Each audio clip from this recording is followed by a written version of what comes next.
Selamat pagi Dosana Ranah Minang Kasadonyo, Baka Bahariko, semoga selalu sehat dan tetap semangat. Kami kembali hadir untuk Anda dalam Berita Padang bersama saya, Ruri Putra Ananda. Sejumlah informasi telah kami siapkan untuk Anda. Berikut 3 berita utama hari ini.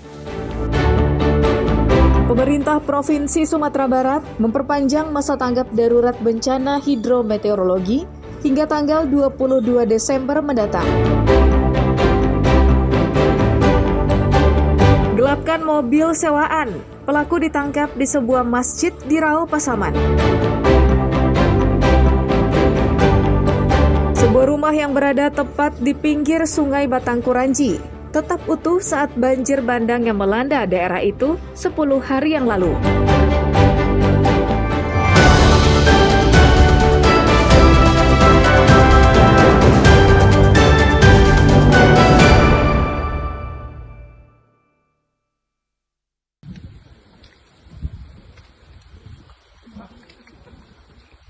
Pemerintah Provinsi Sumatera Barat memutuskan untuk memperpanjang masa tanggap darurat bencana hidrometeorologi hingga tanggal 22 Desember mendatang.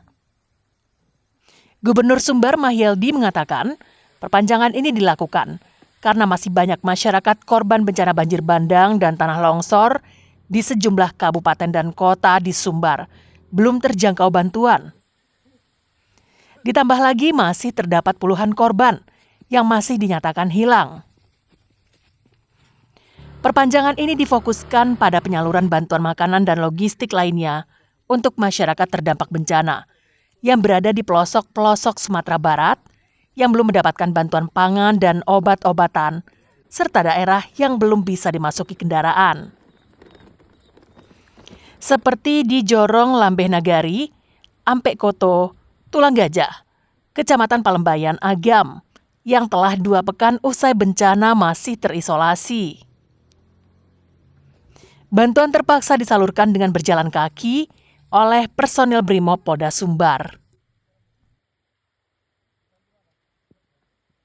Pada hari ini maka kita putuskan untuk perpanjangan tanggap darurat kita sampai tanggal 22 Desember nantinya. Dan mudah-mudahan akan ada percepatan-percepatan kita harapkan, dan sekaligus juga kita harapkan kepada Bupati Wali Kota untuk bisa melengkapi seluruh pendataan-pendataan yang ada.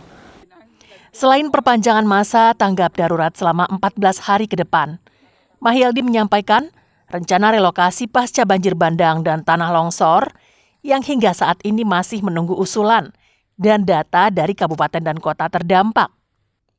Dihimpun dari Dashboard Penanganan Darurat Banjir dan Longsor BNPB, hingga Selasa sore, korban tewas akibat bencana hidrometeorologi yang melanda Sumatera Barat mencapai lebih dari 200 orang dan hampir 100 orang hilang dan masih dicari tim SAR.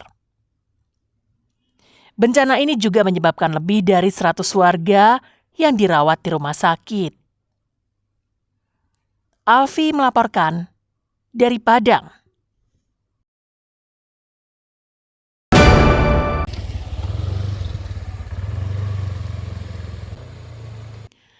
Amukan Sungai Batang Anai pada tanggal 27 November lalu kembali menghanyutkan jembatan darurat di Nagari Sungai Buluah, Kecamatan Batang Anai, Padang Pariaman.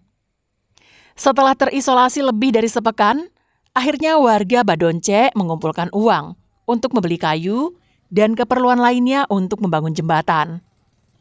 Sedangkan pengerjaannya dikerjakan secara bergotong royong. Upaya itu berbuah manis. Sebuah jembatan darurat dari kayu telah membuka isolasi warga. Namun warga yang melewati jembatan darurat ini harus ekstra hati-hati. Pasalnya, kondisi jalan yang becek dan tidak adanya pagar pengaman jembatan bisa menimbulkan risiko menjadi besar. Tidak tertutup kemungkinan pengendara motor atau pejalan kaki jatuh ke sungai. Dibangunnya jembatan darurat ini sangat memudahkan akses warga Nagari Sungai Buluah dengan Nagari Sungai Buluah Timur, terutama membawa hasil bumi dan perjalanan ke sekolah bagi pelajar. Iya, transportasi terus terkepung gitu. Kalau jalan putus semua. Kalau ada jembatan darurat ini sangat membantu untuk bisa jalan. Untuk sekarang kan hanya bisa dilalui kendaraan roda 2. Untuk sekarang ini bisa dibilang akses satu-satunya lah untuk jalan penghubung antara Sungai Buloh Induk dengan Sungai Buloh Timur. Tapi kalau biasanya kan ada satu lagi itu jembatan gantung Rajang. Sekarang udah putus juga. Kalau alternatif lain ke itu jalan lingkar dekat GOR, tapi sangat jauh. Warga berharap perhatian pemerintah untuk membangun pengaman sungai agar jalan dan jembatan darurat tidak lagi digerus amukan Sungai Batang Anai. Apa yang dilakukan warga Sungai Buloh ini patut diapresiasi. Mereka tak hanya menunggu bantuan pemerintah, tapi berupaya secara mandiri untuk membuka keterisolasian daerahnya dengan membangun jembatan. Eki Rafki melaporkan dari Padang Pariaman.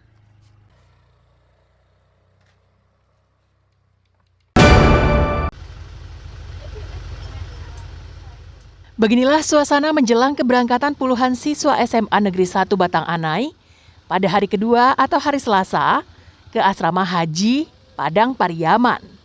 Satu persatu siswa memasuki bus yang disediakan Polres Padang Pariaman dan Brimob Polda Lampung. Hampir 1.000 siswa SMA 1 Batang Anai terpaksa melaksanakan ujian semester ganjil di Asrama Haji Padang Pariaman. Karena sekolahnya masih dipenuhi lumpur pasca banjir bandang yang telah merusak sekolah dan fasilitas belajar. Namun karena keterbatasan sarana pengangkutan siswa yang difasilitasi dengan bus hanya sebanyak 50 siswa, selebihnya berangkat langsung atau diantar orang tuanya ke asrama haji. Menurut Kepala SMA Negeri 1 Batang Anai, Zubaida, ujian selama 6 hari akan dibagi menjadi 3 sesi. Sesi pertama kelas 12, sesi kedua kelas 11, dan sesi ketiga kelas 10. Ini adalah pengangkutan siswa ke lokasi tempat ujian karena pelaksanaan ujian tidak bisa di SMA Negeri 1 Batang Anai, dialihkan ke Asrama Haji Padang Pariaman. Jadi siswa difasilitasi oleh Kapolres Padang Pariaman dan Brimob Bandar Lampung. SMA 1 Batang Anai merupakan salah satu sekolah yang terdampak bencana hidrometeorologi yang melanda Sumatera Barat beberapa waktu lalu. Saat itu, ketinggian air di sekolah mencapai 2 meter, sehingga seluruh arsip dan perabotan sekolah terendam. Eki Rafki melaporkan dari Padang Pariaman.